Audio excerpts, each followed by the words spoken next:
Buenas noches, chicos. Bienvenidos nuevamente. Vamos a empezar esta segunda sesión del día de hoy. Gracias, profe. Oiga, nada más yo tengo una duda por lo que nos encargó ahorita. Estaba checando la información. ¿Ok? A ver si estoy bien o estoy mal. Nos está pidiendo en la actividad 5 personajes y sus aportaciones en la teoría microeconómica mundial. ¿Es correcto? Estuve checando mis apuntes de los anteriores tetramestres y Ajá. encontré Adam Smith, ¿Sí John es? Stewart, Carlos Marx y Robert Owen. ¿Son Ok. ellos? Hay muchos más, pero puedes poner eso sin ningún problema. Pero tienen muy poquita aportación. Nada más quería saber si eran parte de ellos para agregarles más información.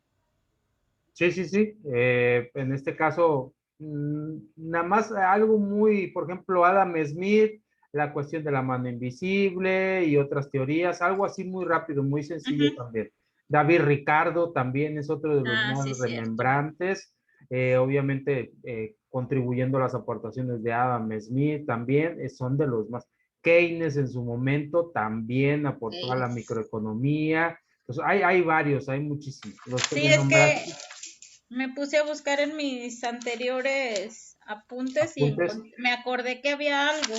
ok, porque muchos, a lo mejor hay algunos que aportaron a la economía Y hay en otros que general. aportaron a la macroeconomía. Esa es la Así diferencia. es correcto. Entonces ya quedó clara mi duda la clara. Ok, Disculpe. Ashanti. De hecho, ya chequé tu tarea. Ya te ¿Sí? voy, ya vamos a disipar la duda. Aquí la cuestión es que nada más agregaste un cuadro sinóptico, o sea, el puro Ok. cuadro. No abundaste en la cuestión, no abarcaste todas las teorías.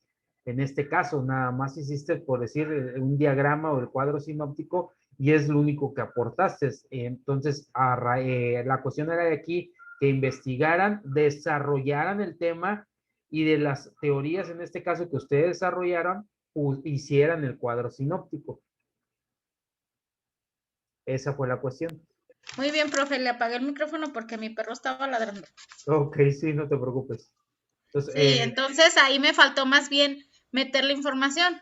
meter información así La verdad le soy honesta, me sorprendí porque es la calificación más baja que llevo de tareas de toda la universidad. Digo, ¡ah! Bien infartada, pero ya me explicó. Le agradezco, profe, nuevamente. y también te faltó cuáles de esas teorías en su momento están vigentes o pudieran aplicarse hoy en día en la actualidad. Ok, muy bien. ¿Sí? Ok. Sí. Disipada las dudas, ponga más atención. Ok, chicos, ¿alguna otra duda que tengan aparte de Ashanti, que en la cuestión de la actividad que tienen que estar entregando? René, Lourdes. No, profe, sí le entendí. Ok, correcto. Sí, ojo con esa cuestión, como lo comentamos ahorita con Ashanti, hay quienes aportaron nada más a la macroeconomía, hay quienes aportaron nada más en general a la economía. Aquí es en esta cuestión a la microeconomía, a la teoría microeconómica como tal, para que no se vayan a confundir en ese aspecto. Hay unos, por ejemplo, Adam Smith, que a ese aportó a las tres en general, David Ricardo, igual a los tres, son de los dos más remembrantes, que eso sí lo pueden poner como ejemplo viable, pero hay algunos que simplemente nada más aportaron a la economía generalizada. Entonces, nada más para que no descuiden esa cuestión. Ok, chicos, les voy a compartir pantalla nuevamente.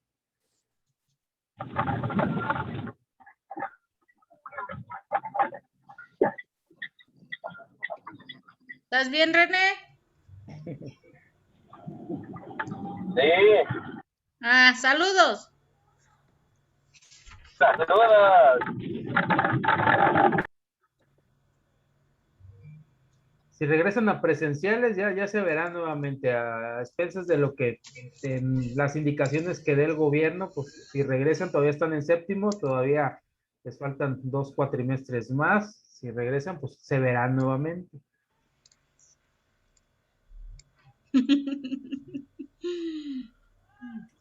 Ok, entonces comentamos la cuestión de oligopolio, competencia monopolística, también monopolio. De hecho, nos habíamos quedado aquí en la cuestión del oligopolio, íbamos a conversar en la cuestión de la competencia monopolística. Nos dice que en esta estructura de mercado, pues hay muchas empresas y no está limitada la entrada, o sea, cualquier empresa en su momento puede pues ejercer o manifestar la venta, la oferta de algún tipo de producto, de servicio, etcétera. Dice que se trata de un bien diferenciado en aspectos no sustantivos del mismo producto, pero que lo hacen único. Dice, cada empresa vende una marca o versión del producto que se diferencia por su calidad, su apariencia, su popularidad, o cada una es la única productora de su propia marca. Dice, el grado de poder de monopolio que tenga la empresa depende del éxito en la diferenciación de su producto con respecto al de sus competidores, y es importante la conducta del consumidor.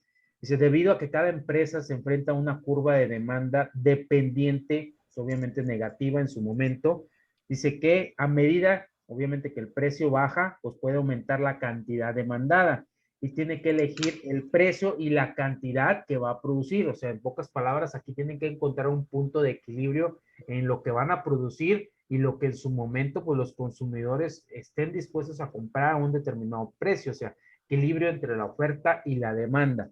Dice, como existen muchas empresas también, si una de ellas cambia su precio, no tendrá efecto sobre el resto de las empresas del mercado, dado que representa una parte pequeña del mercado. Dice, no hay sustitutos perfectos para los productos.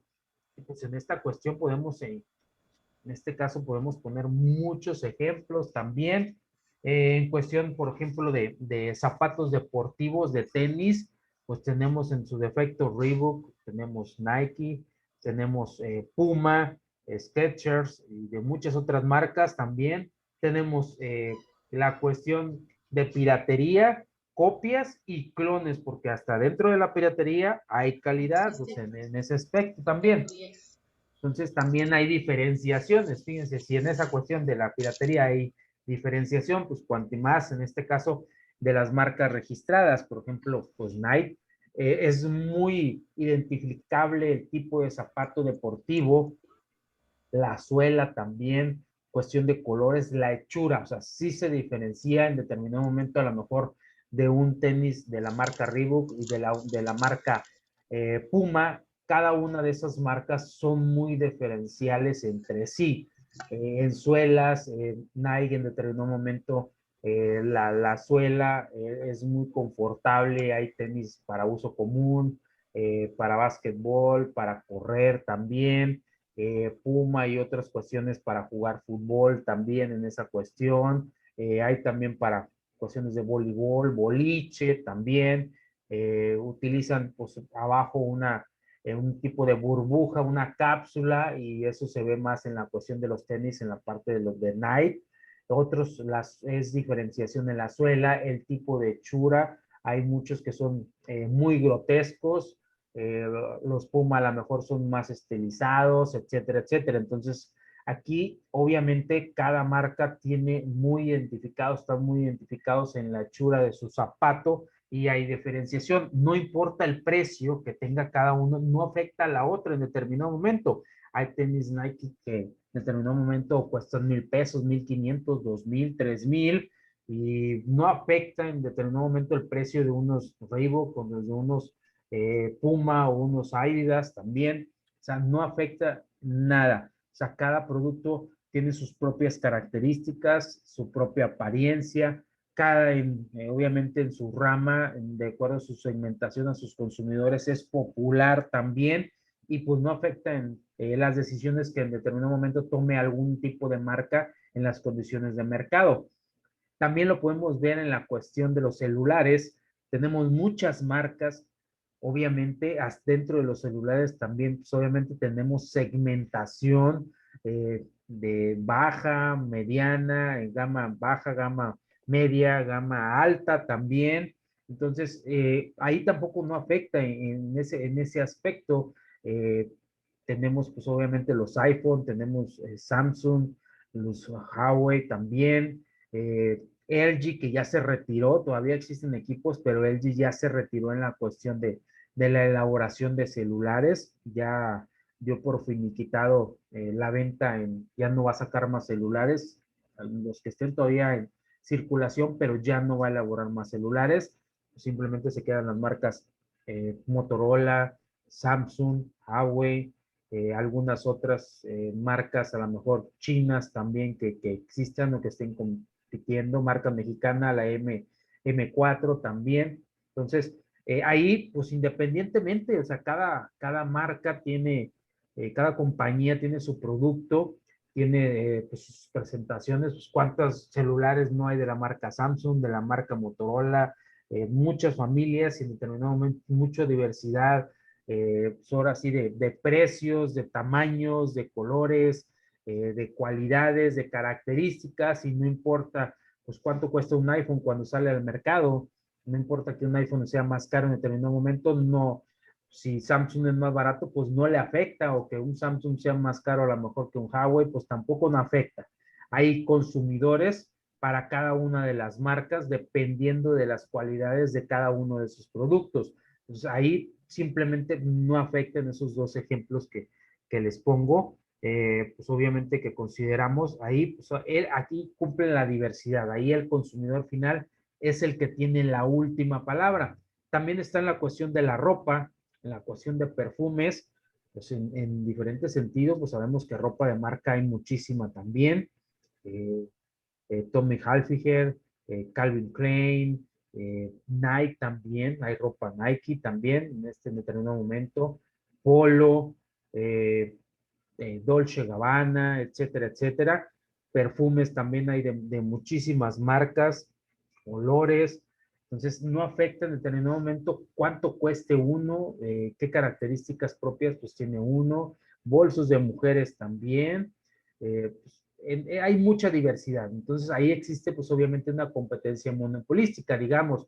Cubren el mismo sector, a lo mejor celulares, ropa, perfumes, sí, hay competencia, pero en sí ellos son muy identificables en su marca, por eso se le denomina competencia monopolística. Dice Nike, a lo mejor en la marca de zapatos deportivos, como lo nombramos, pues hay varias, pero son muy específicos en determinado momento los que compiten por ese segmento de mercado, y pues, obviamente no importa, pues, obviamente cada uno tiene sus cualidades, así como en zapatos deportivos, pues también en determinado momento en los perfumes, nadie ejerce un monopolio porque hay competencia en ese aspecto, pero cada producto pues tiene sus características propias, y que en determinado momento, pues esos también están regidos por diferentes leyes. El nombre no lo pueden copiar, pues obviamente. Pueden salir productos sustitutos, pero con otros nombres y otras características a lo mejor similares, pero el original, pues obviamente siempre va a cubrir ciertas cuestiones de calidad. Entonces, a eso se refiere realmente la cuestión de la competencia monopolística. Ok, ¿dudas hasta aquí en esta cuestión de las estructuras de mercado, chicos? No, profe, es que nos está, bueno, al menos de mi parte no, porque nos está poniendo unos ejemplos muy claros. De hecho, yo estoy tomando nota y a cada uno le estoy poniendo el ejemplo. Ok, perfecto, sí, sí. De hecho, son de los principales en su investigación.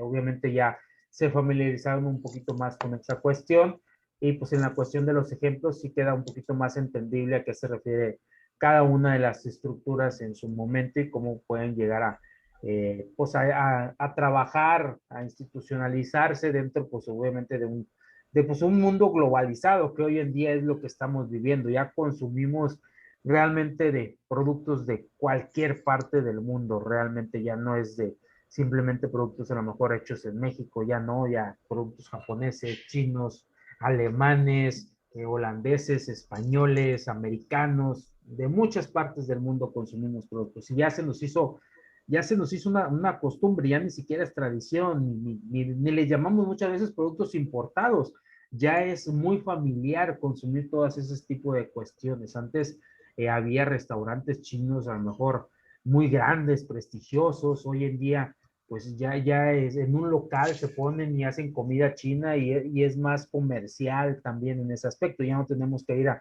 lo mejor a un restaurante muy selectivo para comer comida china en su momento. o algún corte especial, o comida cantonesa o japonesa. Ya es más comercial todo esta cuestión de la comercialización del consumismo también. Igual lo vemos hasta, les digo, piraterías hay en los celulares, en las televisiones también, dependiendo obviamente va a marcar la calidad de cada uno de ellos. Y pues como les comentaba, dentro de la misma piratería, pues también hay calidad, hay clones y hay copias también en ese aspecto. Entonces, queramos o no, se hacen copias o clones de las mismas marcas reconocidas y en determinado momento es una publicidad para esas marcas. A lo mejor no se está comprando el original, pero sí van identificada la ropa con esa misma marca también, con la marca original, ya sea un clon o una copia en determinado momento, pero la gente no, en determinado momento a lo mejor si no trajera la marca que están clonando, pues a lo mejor no se comercializaba y esa es la cuestión de que siguen utilizando el prestigio de cada una de las marcas registradas como tal. Ok, ¿cuál es la trascendencia, obviamente, de la microeconomía? Nos dice que es una de las ciencias, pues obviamente más utilizadas e importantes actualmente durante el paso de tiempo en nuestra sociedad, principalmente en el área económica, la cual rige en casi todos los ámbitos de las personas en nuestra vida cotidiana.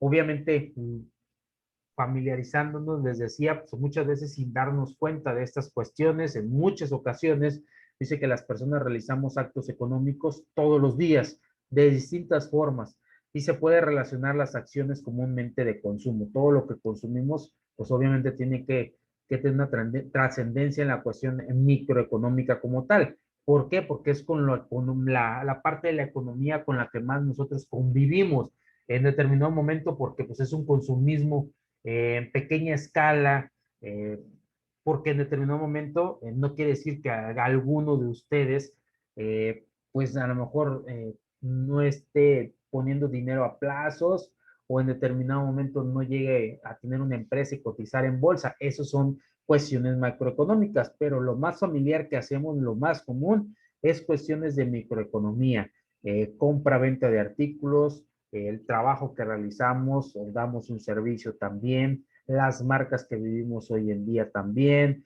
el utilizar un automóvil, el comprar gasolina, pues todo eso tiene que ver realmente con la cuestión microeconómica, tanto si vamos a una tienda departamental grande como si compramos en la tiendita de la esquina, obviamente todo eso tiene que ver con microeconomía.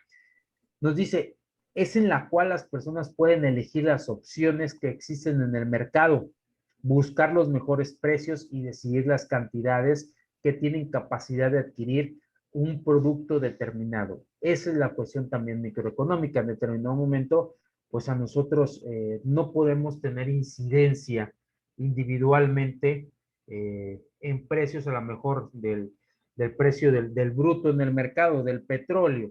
O sea, nosotros podemos tener injerencia a lo mejor en un kilo de tomate, porque en determinado momento podemos decidir si comprarlo o no, pero pues el precio del petróleo, ahí no tenemos injerencia, no podemos tener voz y voto o manipular en determinado momento el precio de esa cuestión. El PES no podemos tener injerencia también en la cuestión del valor del peso frente al dólar. O sea, eso se refiere la trascendencia de la microeconomía. Nosotros como consumidores individuales sí podemos escoger en una estructura microeconómica pues sobre qué producto y qué precios escoger en determinado momento. Aquí nos vamos pues, el precio que nos dé el mejor postor. Pues ahí sí yo puedo decidir dónde comprar a lo mejor mi ropa, dónde surtir mis electrodomésticos, dónde surtir mi despensa, dónde cargar mi gasolina, muchas veces a lo mejor pues dónde trabajar, pues ahí sí podemos nosotros pues tener injerencia, tener voz y voto en determinado momento y que las empresas pues obviamente sigan realizando sus estrategias mercadológicas, sus estrategias de venta para enfocarse en la predilección y la satisfacción del cliente consumidor. A eso se refiere y por eso en una economía interna en los países tiene mayor trascendencia la microeconomía y como consumidores individuales también. Obviamente tenemos principales autores. Adam Smith es de los estudiosos en cuanto a estos temas se refiere. En la cuestión de estudios sobre la naturaleza y causa de la riqueza de las naciones en 1776. Su mayor contribuyente fue Alfred Marshall, también en la cuestión de principios de economía en 1890. Ya ahí les di dos tips en esa cuestión de la actividad, tanto Adam Smith como Alfred Marshall. Ya habíamos comentado algunos otros en la práctica previa a iniciar, pues obviamente la información. Entonces ya tienen algunos 3 o 4 ya tienen aproximadamente, chicos, en esa cuestión. Y algunos, pues aquí ya de las principales aportaciones también. Como conclusión, específicamente a este tema de microeconomía, nos dice que estudia la economía de una forma a menor escala, la cual es la interacción entre agentes económicos y mercados sobre cómo se vende, en este caso, y cómo ellos ofrecen los servicios. Pues es la cuestión aquí. Una empresa va a producir y obviamente se va a enfocar a unos consumidores, porque en determinado momento lo que interesa a toda empresa pues es vender, ya sea un artículo, un producto, un servicio. A ellos lo que les interesa es colocarlo en un mercado y que ese mercado pues obviamente sea recíproco en la cuestión de la demanda. Como van a generar en determinado momento la utilidad. Y dentro de esa cuestión pues obviamente tiene que ver mucho de las interrogantes: qué producir, cuánto producir, cómo producir, para quién producir. Y obviamente todas esas interrogantes dentro de la economía, pues la microeconomía va a buscar satisfacer en determinado momento todas esas cuestiones que son muy importantes para que un consumidor individualista, pues en determinado momento se vaya por algún tipo de producto, de algún tipo de empresa en su momento. Ok, no sé si hasta aquí tengan alguna duda, chicos, o algún comentario en esta cuestión. Al menos yo no, profe. Todo bien. Ok, muchas gracias. Entonces les voy a compartir más información en ese aspecto.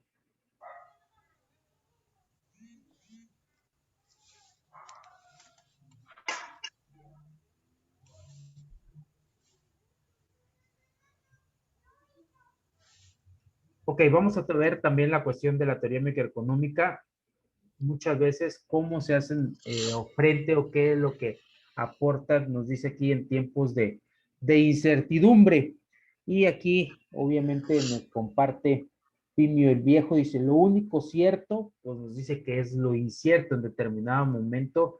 Pues las estructuras de mercado pues obviamente también son inciertas, pues son ciertas, pero no sabemos cómo se van a comportar. Muchas veces las estrategias son los que nos van a marcar la pauta de cómo un mercado en determinado momento se puede comportar. Muchas empresas que son líderes hoy en día en la actualidad, pues ellos mismos van marcando la pauta de la estructura del mercado, de los consumidores. Comentábamos anteriormente, si no existe alguna necesidad o algún deseo, ellos lo van creando. Hoy en día, pues sabemos de antemano que todo el año obviamente está diseñado para que exista un consumismo ilimitado en cierta cuestión. Y si no había una fecha remembrante o muy pocas en algún mes, que no hubiera mucha demanda de productos, pues se inventaron algunas. Anteriormente había fechas muy marcadas con las que hemos trascendido durante el paso del tiempo, pero se han ido creando muchas otras que le han servido en determinado momento a las empresas, pues, que seguir produciendo y seguir consumiendo. Entonces, por eso nos dice esta frase, que lo único cierto, pues es lo que tenemos incierto. Entonces, si en determinado momento las empresas piensan en incertidumbre en el mercado, siempre van a estar ellas creando un mercado competitivo hacia ellas. Una de las grandes empresas a nivel internacional es la Coca-Cola. La Coca-Cola siempre se mantiene a la vanguardia, por eso es uno de los productos líderes en un mercado internacional. Ellos no esperan qué va a ser la competencia, ellos van por delante de su competencia, ellos compiten contra ellos mismos. En muchas cuestiones no se casan con un eslogan, cambian su eslogan normalmente, sacan promociones dependiendo de la temporada. Muchas veces dice, ok, es que en tal década a lo mejor sacaron un eslogan, siempre Coca-Cola, vive Coca-Cola, disfruta Coca-Cola, toma siempre Coca-Cola. Entonces, todo va encaminado, por ejemplo, la Coca-Cola original, pues va encaminado a la cuestión familiar, tiene mucha diversidad también, no esperan a lo mejor que la Pepsi saque otras diversidades, ellos van innovando también, igual a Pepsi en su momento, o sea, no importa lo que haga la Coca, o sea, si ustedes checan, el sabor es muy diferente y no ha cambiado esa cuestión. Sí existe porque es un mercado de refresco embotellado, pero cada quien tiene su nicho de mercado. Si ustedes la Coca, los comerciales, no van encaminados muchas veces a artistas famosos, va encaminado a otras cuestiones, la cuestión mercadológica. La Pepsi va encaminada a cuestión de deportistas, marca la pauta en cuestiones de artistas y todas esas cuestiones. Entonces, sí canalizan un poquito pues las condiciones, las estrategias del merchandising a diferentes segmentaciones del mercado. Entonces, ese es lo que permite a las grandes empresas en su momento, pues seguir siendo líderes, no esperar la incertidumbre que nos marca un mercado. Si ellos piensan con incertidumbre, siempre van a ir, en este caso, pues ideando estrategias, una planificación estratégica que siempre les ha dado resultados. Nos dice certeza, riesgo, incertidumbre. ¿A qué nos referimos con la cuestión de certeza? Pues es una acción que conduce necesariamente pues, a un resultado. Dice, si decidimos fabricar, por ejemplo, no sé, 1000 pares de zapatos, tenemos que ver los costos, los materiales, el personal con el que vamos a fabricar. Pues obviamente son cuestiones conocidas, ya tenemos la certeza con la que vamos a producir a lo mejor ese calzado. Pero obviamente al producir tenemos un riesgo y es que conocemos las opciones posibles y la probabilidad de ocurrencia.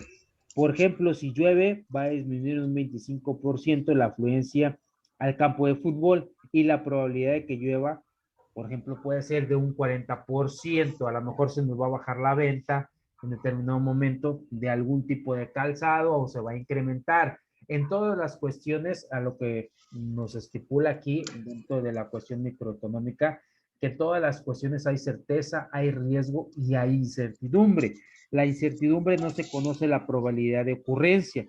Y si se compran materiales en dólares, puede que el dólar, pues obviamente, suba con respecto al euro o al peso. Ahí se puede utilizar el ejemplo de incertidumbre. Muchas veces hay personas realmente que, no sé, se planean desde la mañana. Se planean, dicen, ok, me voy a levantar a tal hora, voy a agarrar tal camino, voy a utilizar a lo mejor mi auto o hoy no, voy a utilizar un medio de transporte, voy a llegar, voy a hacer esto, o sea, se van planeando todo el trabajo del día a día, todas las actividades que van a hacer en el día. Y en determinado momento eso les da certeza, pero puede haber riesgo que digan en determinado momento, si me voy en carro, se me puede ponchar la llanta. Ok, se me poncha la llanta, pues cuánto tiempo tengo que salir de anticipación por si hay algún percance, ok, puede haber un riesgo. Pero a ver, también puede haber en determinado momento una certidumbre, que la incertidumbre no va a depender muchas veces de nosotros, el por qué, a lo mejor puede haber una manifestación, o a lo mejor en determinado momento dicen, pues, hay un paro de las gasolineras y no venden gasolineras, pues a lo mejor cargo antes, o sea, muchas cuestiones. Y no quiere decir que la persona, tanto personas como empresas, no quiere decir que piensen negativamente, simplemente están poniendo en planeación estos tres conceptos, tanto certeza como riesgo e incertidumbre. Muchas veces dicen, hay personas que dicen, yo salgo temprano porque en determinado momento, a lo mejor me voy en transporte público, y qué tal si choca o qué tal si en determinado momento se le poncha la llanta, pues tengo que transbordar o el tiempo que termine en cambiar la llanta, entonces no debo llegar tarde a lo mejor a una cita o a mi trabajo. Entonces, eso es simplemente planearse o pensar anticipadamente, porque ¿qué es lo que pasa si salimos con el tiempo muy justo? Pues después a lo mejor se estresa uno y obviamente o va más rápido o simplemente ya entra en un pánico escénico en que dices, ya tengo que llegar y ya tengo que llegar y voy a llegar tarde y qué va a pasar y muchas otras cosas que afectan psicológicamente hablando en esta cuestión. Y es válido también. Pero pues aquí lo que nos indican en las empresas debemos de establecer o tener en conciencia estos tres conceptos. Pues pensar con certeza, anteponer el riesgo y también anteponernos en determinado momento a la incertidumbre. Y obviamente todo eso nos va a dar nos va a dar como resultado en la cuestión de la teoría económica con certidumbre y teoría económica en determinado momento cómo se comporta la economía cuando hay incertidumbre en el mercado.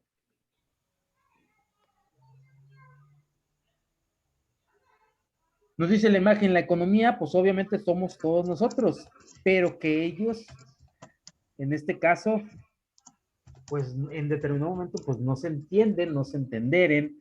¿Por qué? Porque pues creemos en determinado momento que no, nosotros en una cuestión microeconómica no tenemos voz y voto, pero sí, los consumidores tienen voz y voto.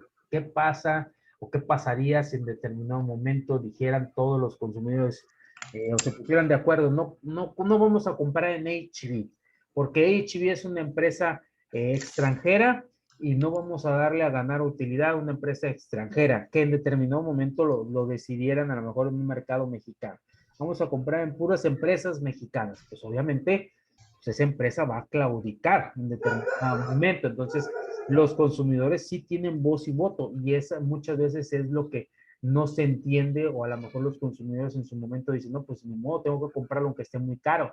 No, sí tenemos voz y voto como consumidores individuales en su momento para nosotros escoger la mejor opción de lo que más nos convenga para satisfacer nuestra necesidad.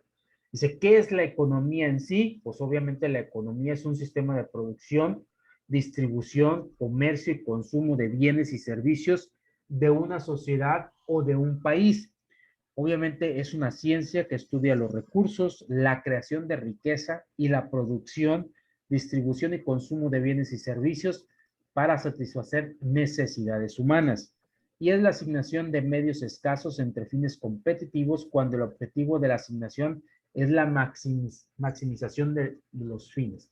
Entonces, aquí, obviamente, entre estas tres cuestiones, podemos sacar, en este caso, pues un consenso.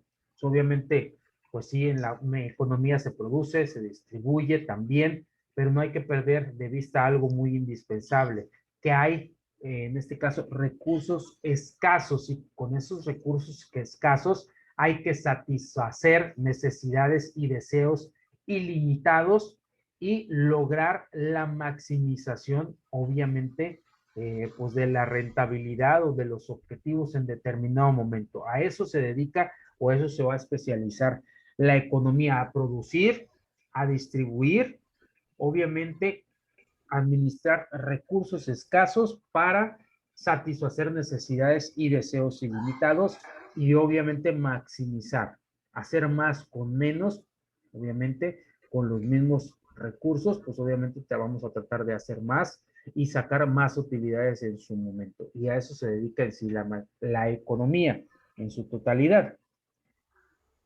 Y obviamente se deslindan dos ramas, la microeconomía y la macroeconomía. La microeconomía, pues obviamente es una cuestión muy individualizada, estructuras internas de cada uno de los países, son economías hogareñas, obviamente locales. La macroeconomía, pues obviamente es a nivel internacional, cuestiones o factores que inciden directamente en el mundo como un todo, como un país en determinado momento. Nos dice un concepto de microeconomía de acuerdo a Parkin, nos dice, es el estudio de las elecciones que hacen los individuos y las empresas. Y la macroeconomía nos dice que es el estudio del desempeño de la economía tanto nacional como global. O sea, no individualmente, no empresas en determinado momento de economía interna, sino qué afectaciones en su momento tiene la economía nacional en una economía globalizada como tal. O sea, un país, un todo, a eso se refiere la macroeconomía. ¿Cuáles son las variables de interés de la microeconomía? Obviamente el comportamiento individual. ¿De quiénes? De los consumidores, de los intermediarios y de las empresas y en este caso también de los productores. Pues obviamente los consumidores son los que van a comprar lo que vamos a producir. Los intermediarios pues son los que en su momento van a hacer llegar a un punto de venta, los que van a poner a disposición en determinado momento el producto a la mano del consumidor final. Y obviamente las empresas y los productores, pues obviamente son los que están manufacturando en base a las materias primas, pues un producto terminado. Aquí hay algo muy importante en esa cuestión. Muchas de las empresas, pues obviamente, para tener un precio más competitivo y que el consumidor en determinado momento los prefiera, quitan mucho la cuestión de intermediarios. ¿Por qué? Porque eso le reditúa en menos costo. Entonces, el precio baja. ¿Qué pasa si utilizamos productores, luego intermediarios? El intermediario pues incrementa el precio porque obviamente tiene que tener una ganancia también para llevar a un producto un producto a un consumidor final. Entonces muchas empresas han determinado en su momento eso, dice, yo quito los intermediarios y hago directamente, pues obviamente puntos de venta directos. En muchas ocasiones eso es lo que pasa. Por ejemplo, obviamente les pongo el ejemplo otra vez a lo mejor de Nike. Nike tiene tiendas Nike, ya no utiliza a lo mejor un Coppel, o a lo mejor un FAMSA, o a lo mejor Boutiques, o a lo mejor Soriana, o X Liverpool para vender sus productos. Dice, ok, lo vendemos, sí lo vendemos a esos intermediarios, la gente va a escoger, pero abro mi tienda y doy precios directos de fábrica. Es más económico, a lo mejor tengo otro tipo de estrategia de mercado, a lo mejor doy algunos productos que sean más específicos de mi tienda o propios de mi tienda también para pues obviamente posicionarnos en el mercado. ¿Y qué es lo que hace? Pues es válido. ¿Por qué? Porque en determinado momento el consumidor va a decir, ok, en la tienda directamente de fábrica me sale más barato que si los compro a lo mejor en un Liverpool o en un Coppel. Entonces el consumidor final pues va a determinar dónde él en determinado momento va a querer, pues va a gastar su dinero también como tal. ¿Cuáles son las preocupaciones de la microeconomía dentro de este comportamiento individual? Pues hacer las cosas con máxima eficiencia, el bienestar de los agentes económicos y evitar las imperfecciones del mercado. Obviamente, como lo comentamos anteriormente, dentro de un mercado hay certeza, hay riesgo, hay incertidumbre, hay que tratar de evitar, obviamente, evitar las imperfecciones que en determinado momento tenga un mercado. Hay que ser proactivos en determinado momento, no reactivos. Hay que ser eficientes, no eficaces, como lo comentamos anteriormente. Así es, y pues obviamente buscar el bienestar de todos esos agentes económicos, tanto los productores como los consumidores, como los intermediarios, porque en su momento pues obviamente todos ellos tienen que ganar, el producto tiene que dar bienestar a todos los agentes económicos que se interrelacionen porque pues en determinado momento eso nos va a llevar a la microeconomía como tal. Ok, chicos, no sé si hay alguna duda o algo que quieran aportar a estos temas antes de que se nos termine el tiempo. ¿Dudas? Todo bien, profe. Todo Ok, bien. gracias. Bueno, profe, Mándeme. cuando ya ve que la próxima semana va a ser el primer examen con usted, ¿verdad? Así es. Y ya ve que usted no nos puede dar calificaciones. Es correcto, sí, sí, no, eso depende de administrativo directamente, es la indicación. Pero ¿cuándo se las podemos pedir a ellos? ¿Hasta que terminemos el cuatri o hasta que usted diga, no, yo ya ahí en oficinas, ya la pueden pedir? Al parecer es hasta que termine el cuatrimestre cuando ustedes las pueden solicitar en sus campus. Es cuando ya Es nosotros que ya pasamos calificación. lo que pasa fue esto, que en septiembre Ajá, tuvimos una materia, ¿verdad? Con un profe ok. y nos da la calificación hasta enero. Y yo me quedo, pero como dice Chanti, yo pienso que hice bien mi trabajo y esto hice calificación que digo, pues pienso yo que no la merecía, ¿verdad? Entonces el profe, mire en qué momento me